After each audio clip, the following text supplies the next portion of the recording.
Hi, this is Alec from Kentucky, starting with the interactive assignment for week 4, where we're going to attempt to try and create flame retardant balloons, or flame balloons that won't basically bust if we flame to them. So I attempted this once, and it's made a mess already, so we're going to try it again.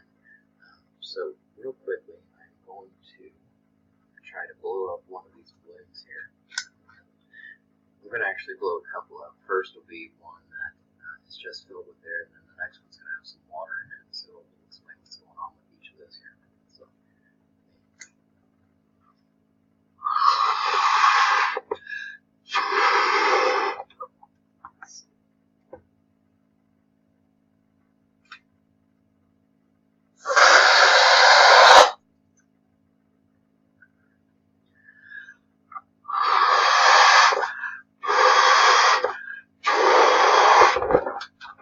So this balloon is going to have just air in it.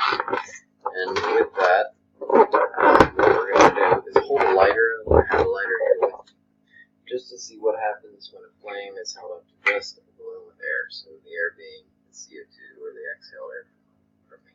So we light it, put it in, and it pops it. Okay. So our next goal is going to be trying to make it to where this balloon, if we put a flame to it, will not pop. So I'm going to go ahead, I'm going to blow it up some, and I'm going to try to put some water in it. So we'll see how this goes.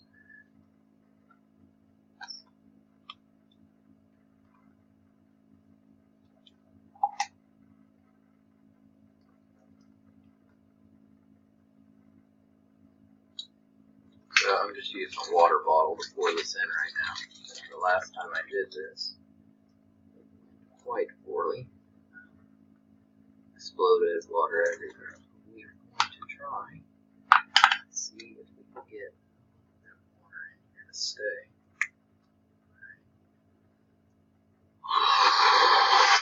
Then I'm going to blow it up again. I don't know if you can see the water level in there. It's like very faintly. It is down here at the bottom. Now that's a little bigger.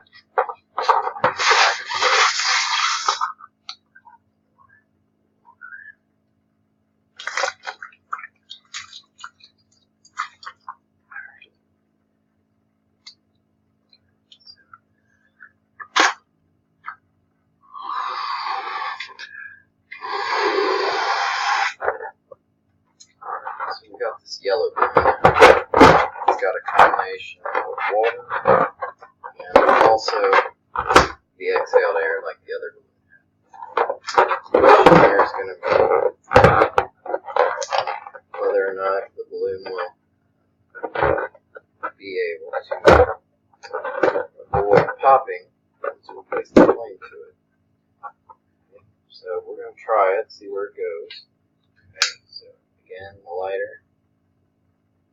Okay, so there, I'm holding the flame to the balloon. You're seeing the black form on the bottom of it. Okay, the black, from my understanding, is the carbon. So it is not actually the balloon breaking down or turning black, it's carbon forming on the bottom of the balloon. Now, the question becomes, why is it that this balloon is not popping while the other one did? Well, it's due to the properties that water has. So water, at the bottom inside the balloon, is going to be moving a little bit. So the flame, the heat, is pushing heat through the balloon, and then that heat is going to the water molecules. But as the water molecules are heating up at the bottom, they filter in up through where the higher water is, and so it kind of circles. So cooler water comes down as the hot water goes up. And so you have kind of this constant movement where water is taking on the heat, but it's not as quick of a change as it was with just the plain balloon. When this happens, the carbon, as I said, forms on the bottom, and you can see it there. But because water has a special property to where it is not so easily impacted by heat, it's able to cycle that heat around.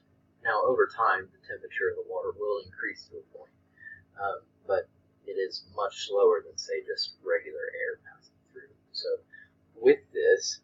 if I was to take the lighter and then bring it up here where there is no water, let's see what happens. I'm going to lift the bucket up here so it doesn't completely explode. So we still have water. We carry it over to the side. There it goes. It pops all over everything.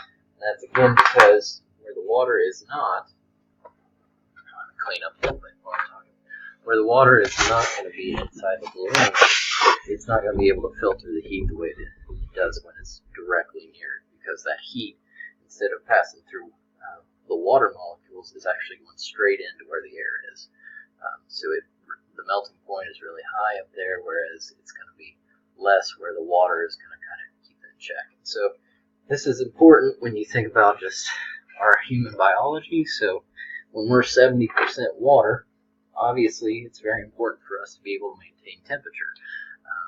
So you'll find that our temperatures usually, say if you're running a fever, just being in cool air isn't necessarily going to do the trick. You'll sometimes hear people say they need to get an ice bath, or someone will recommend they get an ice bath. Well, that is mainly because our water will kind of change temperatures more quickly when it's with water.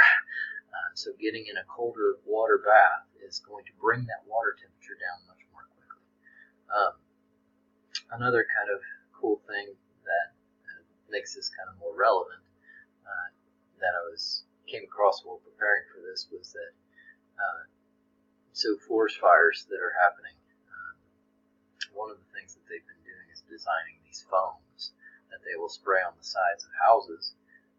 And what these foams do is they react just like the water did in the balloon. They will take on the heat, but it will transfer that heat around, so it's not as damaging to homes.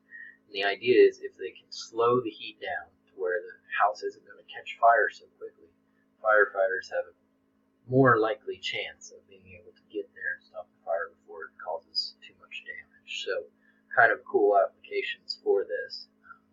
And again, the